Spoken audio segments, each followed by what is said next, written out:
नमस्कार साथियों, स्वागत है आपका हमारी इस सीरीज के कंपाउंड इंटरेस्ट के अगले कुछ सवालों में। आज हम पढ़ेंगे 3 से 4 सवाल, जिसके माध्यम से हम इस सीरीज के इस टॉपिक के कुछ अन्य सवालों को समझेंगे और इसी के साथ इस वीडियो को शुरुआत करते हैं। सवाल को पढ़ेंगे। हमारा सवाल क्या कह रहा है, सवाल को पढ़ते हैं। सवाल है 9,600 रुपये की राशि राम को 12.5% चक्रवृद्धि ब्याज जो कि प्रतिवर्ष है पर दी जाती है, परंतु दूसरे वर्ष ब्याज की दर 33.1/3% बढ़ा दी जाती है। राम 2 वर्ष में कुल कितना ब्याज चुकाएगा? हमको क्या बताना है इसमें? ब्याज, 2 वर्षों का कुल ब्याज निकालना है। तो सवाल को पढ़ेंगे और लिखेंगे कि राम को 12.5% प्रति वर्ष चक्रवृद्धि ब्याज, पहले वर्ष की हमारी क्या दर है? पहले वर्ष की क्या है? 12.5% दर। दूसरे वर्ष की निकालने के लिए सवाल कह रहा है कि दूसरे वर्ष ब्याज की दर 33.1/3% बढ़ा दी जाती है। मतलब सवाल कहने का मतलब है कि 12.5% का 12.5% दर का 33.1/3% के साथ उसमें बढ़ोतरी हो जाती है। तो इसको लिखेंगे कि 33.1/3% को हम 1/3% को 1/3 लिख सकते हैं और 12.5% को हम 12.5% हटाएंगे 100, नीचे एक जीरो लगाएंगे, काटेंगे तो ये कटेगा 25 से 25 पंचे 125, 25 चौको 100 और 5 अट्ठी 140। इसको हम लिख सकते हैं 1/8। 33.1/3% को हम 1/3 लिख सकते हैं और 12.5% को 1/8 लिख सकते हैं। सवाल कह रहा है कि परंतु दूसरे वर्ष ब्याज की दर 33.1/3% बढ़ा दी जाती है। 12.5 का 33.1/3% बढ़ा दी जाती है। तो दूसरे वर्ष की हमारी दर क्या निकलेगी? सवाल को सॉल्व करेंगे तो दूसरे वर्ष के लिए हम सवाल को यहाँ से दर निकालेंगे। 1/8 का कितने % बढ़ा दी जाती है? 33.1/3%। मतलब 1/3 में 1 जोड़ के इसको जब 33.1/3% की दर से बढ़ाएंगे तो ये हो जाएगा 4/3 और इसका यहाँ पे गुणा कर देंगे। 3 में 1 जोड़ के 4/3 किए हैं। 4 दूनी 8 और ये आ जाएगा 1/6।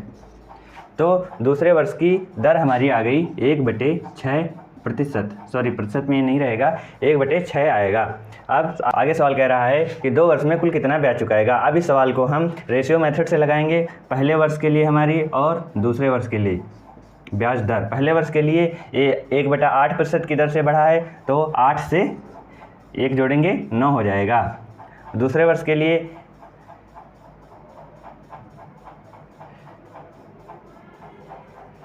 पहला वर्ष, दूसरा वर्ष। दूसरे वर्ष के लिए 1/6 मतलब 6 में 1 जोड़ेंगे 7/6 हो जाएगा तो 6 से 7 हो जाएगा। अब इस रेशियो को आपस में गुणा करेंगे। 8 छंग 48 और 9 सते 63। सवाल पूछ रहा है कि 2 वर्ष में कुल कितना ब्याज चुकाएगा। इनका 48 से 63 बनने में ये पहले वर्ष का है, ये दूसरे वर्ष का है। हमारा मूलधन 9600 आया है, 48 का मान, ये मूलधन है, ये मिश्र धन है, लेकिन हमको ब्याज पूछ रहा है तो ब्याज निकालने के लिए मिश्र धन से मूलधन को घटा देंगे। कितना आएगा? 63 में से 48 जाएगा, 13 में से 8 गया 5 और 5 में से 4 गया 1, 15 का मान आया। 15 हमारा ब्याज बना। अब 15 मान को निकालने के लिए 48 के बराबर 9600 लिखेंगे, क्योंकि 48 मूलधन है, सवाल में मूलधन 9600 दिया हुआ है। 48 का मान 9600। ये 1 का मान आ जाएगा 200। कैसे आ जाएगा? क्योंकि जब 48 को नीचे लिखेंगे तो 48 दूना 96 होता है और डबल जीरो लिख दे के 1 का मान 200 आ जाएगा। अब 15 का मान, जब 1 का मान 200 तो 15 का मान 200 से गुणा कर देंगे, ये आ जाएगा 3000। ये हमारा 2 साल का ब्याज निकल के आ गया। तो साथियों, सवाल आपको समझ में आ गया होगा। अभी सवाल को मिटाते हैं, इसके बाद अगला सवाल देखेंगे। भैया दूसरा सवाल देखते हैं। दूसरा सवाल क्या कह रहा है कि 3,60,000 रुपये की धनराशि पर एक व्यक्ति को प्रथम वर्ष 12.1/2%, दूसरे वर्ष 6.2/3%, तीसरे वर्ष 8.1/3% व चौथे वर्ष 11.1/9% की दर से चक्रवृद्धि ब्याज मिलता है। क्या कह रहा है कि 3,60,000 रुपये की धनराशि पर एक व्यक्ति को 12.1/2%, 6 सही 2/3%, व तीसरे वर्ष 8 से 1/3% व चौथे वर्ष 11 सही 1/9% की दर से चक्रवृद्धि ब्याज मिलता है। तो ज्ञात करना है कि व्यक्ति को चौथे वर्ष कितना ब्याज मिलेगा। सवाल को समझ गए होंगे। सवाल हम ये जो हमारी दरें दी हुई हैं प्रथम वर्ष, दूसरे वर्ष, तीसरे वर्ष और चौथे वर्ष की, इनको हम पहले लिखेंगे। पहले वर्ष की दर हमारी दी हुई है 12 सही 1/2%। इसको हम भिन्न में बदलेंगे। 12 सही 12 को 2 से गुणा, 12 दूनी 24, 25/2%। प्रतिशत को हटाएंगे और 100 लिखेंगे। 25 चक्कू 100, ये आ जाएगा 1/8। ये हमारा आ गए पहले वर्ष की दर, जिसको हमने भिन्न में बदला। दूसरे वर्ष का देखेंगे। दूसरे वर्ष कितनी दर है? 6 सही 2/3%। 6 सही 2/3%। इसको चेंज करेंगे। 6 3 18, 2 20, 20/3%। को हटाएंगे, 100 लिखेंगे और इसको काटेंगे। 20 पंचे 100, ये आएगा 1/15। 1/15। तीसरा लगाएंगे। तीसरी दर क्या दी हुई है?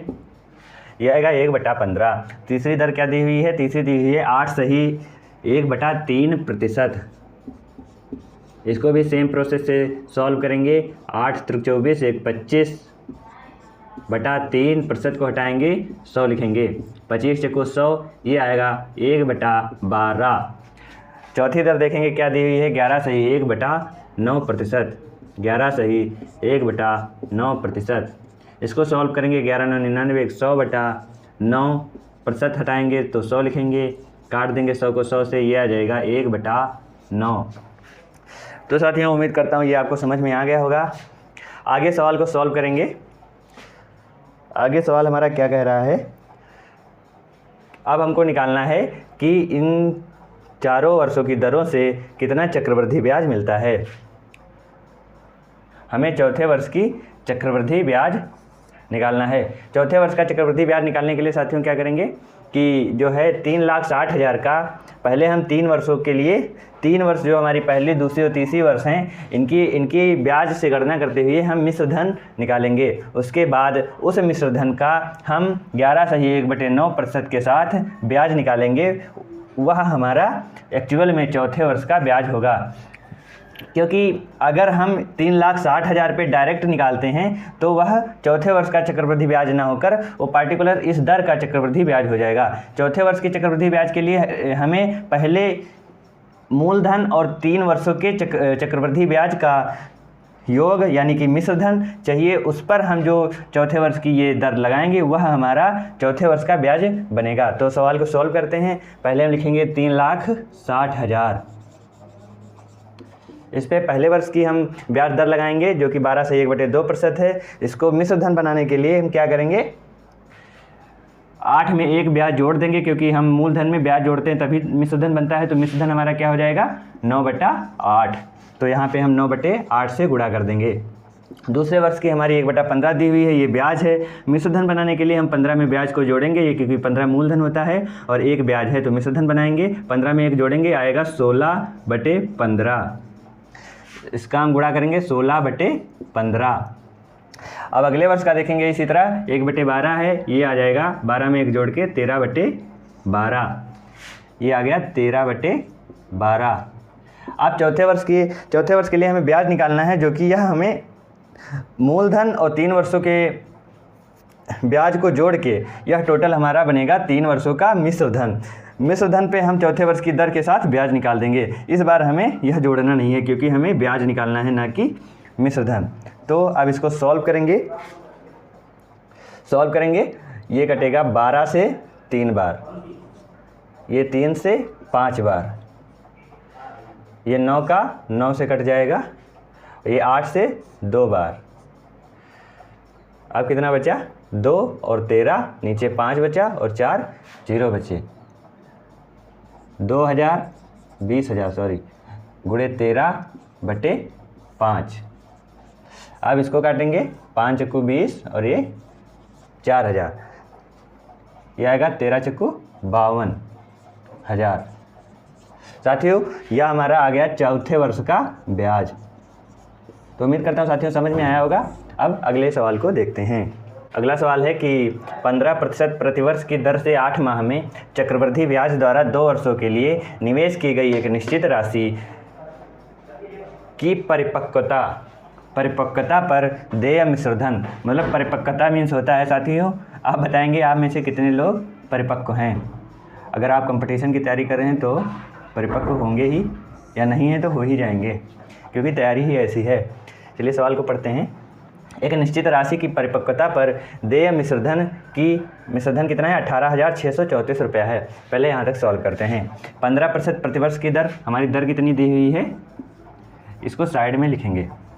दर कितनी दी हुई है? 15%। ये हमारी वार्षिक दी हुई है। तो एक वर्ष में 12 महीने होते हैं, 12 महीने की 15% दी हुई है, हमें निकालनी है एक महीने की। एक महीने की आएगी 15/12।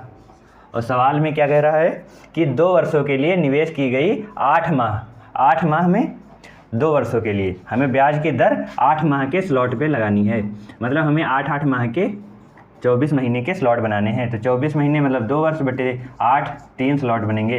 तो एक 8 माह का स्लॉट, एक 8 माह का स्लॉट, एक 8 माह का स्लॉट। तो हमें 3 स्लॉटों में ये ब्याज दर लगानी है। तो 8 माह की ब्याज दर पहले निकालेंगे तो 1 8 से गुणा करेंगे, 8 माह आ जाएगा इसकी ब्याज दर। यहाँ भी 8 से गुणा कर देंगे, 8 4 से काटेंगे, 4 दूनी 8, 4 3 12, 3 5 15, ये आ जाएगा 5 दूनी 10%। ये हमारी दर आ गई 8 माह की, जो कि हमें 24 महीनों में लगानी है 8 माह के स्लॉट के अकॉर्डिंग। तो आगे सवाल को सॉल्व करेंगे। आगे सवाल क्या कह रहा है कि सवाल को आगे सॉल्व करेंगे, हम इसको रेशियो मेथड से लगाएंगे। 3 वर्ष के लिए हमें 3 स्लॉट में लगानी है 10% की दर से। 10% को हम 1/10 भी लिख सकते हैं। इसको हम सॉल्व करेंगे। पहले वर्ष के लिए 10 से एक ब्याज जुड़ के हो जाएगा 11, दूसरे वर्ष के लिए 10 से एक ब्याज जुड़ के हो जाएगा 11, तीसरे वर्ष के लिए 10 से एक ब्याज जुड़ के हो जाएगा 11। 10 में 1 जुड़ेगा, 11/10 होगा। तो 10 से 11, 10 से 11, 10 से 11। यहाँ पे ये पोर्शन हमारा मूलधन होगा और ये पोर्शन होगा मिश्रधन, क्योंकि ब्याज इसमें जुड़ गया है। और मिश्रधन मूलधन प्लस ब्याज का योग होता है। अब इनको गुणा करेंगे, ये आएगा 1000 और ये आएगा 11 का क्यूब 1331। हमें सवाल में मान दिया हुआ है मिश्रधन, यानी इसका। तो मिश्रधन हमारा दिया हुआ है 1331 बराबर, ये दिया हुआ है कहाँ? 18,634। ठीक है, आगे सॉल्व करेंगे। यहाँ पे 1 का मान निकालेंगे, 18,634 बटे 1331। ये सवाल 11 से कटेगा, सॉरी ये अनुपात हमारा 11 से कटेगा। 11 से काटेंगे, ये 121 बार कटेगा और ये 11 एकम 11 7, 11 छक्की 66, ये बचेगा 10, 11 9 99, 4 बचेगा, 11 चौको 44। फिर 11 से काटेंगे, 11 ग्राम 121, ये कटेगा 11 एकम 11 5, 11 पचे 55, 4, 11 चौको 44। 11 से फिर से काटेंगे, 11 एकम 11, 11 4 बजेगा, 11 चौक 44, आएगा 14। यहाँ से 1 का मान आ गया 14। अब सवाल में क्या करेंगे? सवाल पूछ रहा है हमको निकालनी है समान राशि पर, मतलब जो राशि इस वाले सवाल में थी, इस ब्याज दर में थी, वही राशि हमें यहाँ भी निकालनी है। तो राशि निकालनी है मतलब 1000 का मान निकालना है, क्योंकि मूलधन ही राशि होता है।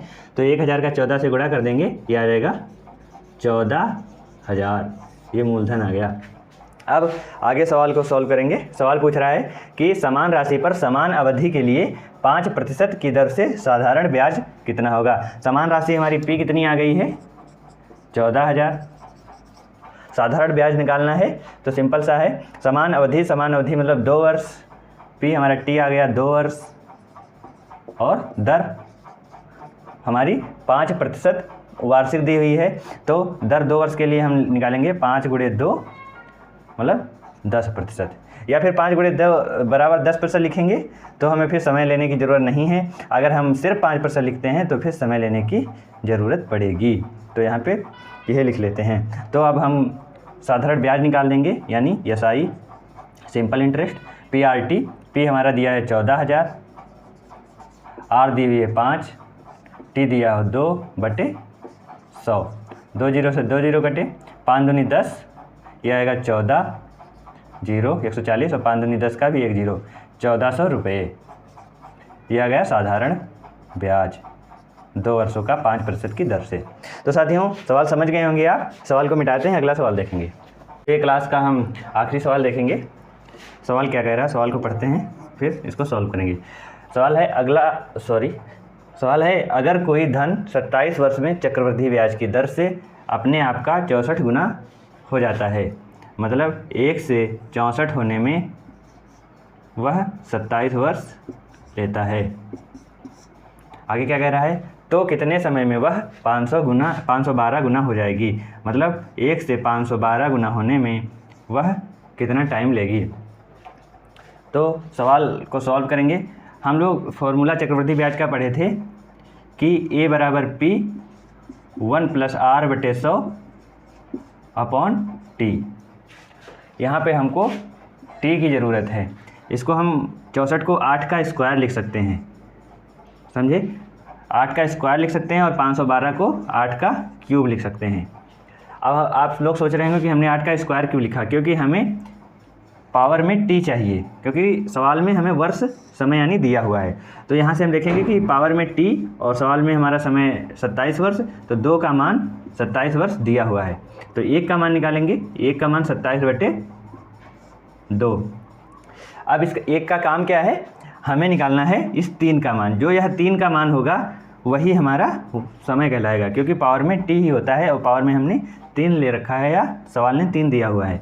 तो 3 का मान निकालने के लिए इसको 3 से गुणा करेंगे, इधर भी 3 से गुणा करेंगे, ये आएगा 27 का 3 से गुणा करेंगे, 7 × 21, 2, 3 दूनी 6, 2 8, 81/2 वर्ष। साथियों समझ में आ रहा होगा। अब इसको थोड़ा और सॉल्व कर लेंगे, 2 से भी काट देंगे, 2 चक्कू 8, 0 बढ़ाएंगे, 10 इधर भी 0 बढ़ाएंगे, दशमलव लगा के ये आ जाएगा 40.5 वर्ष। तो हमारा टाइम आ गया 40.5 ईयर। तो साथियों सवाल समझ गए होंगे। अब क्लास को यहीं पे बंद करते हैं। अगला टाइप हम अगले वीडियो में पढ़ेंगे। तब तक के लिए धन्यवाद।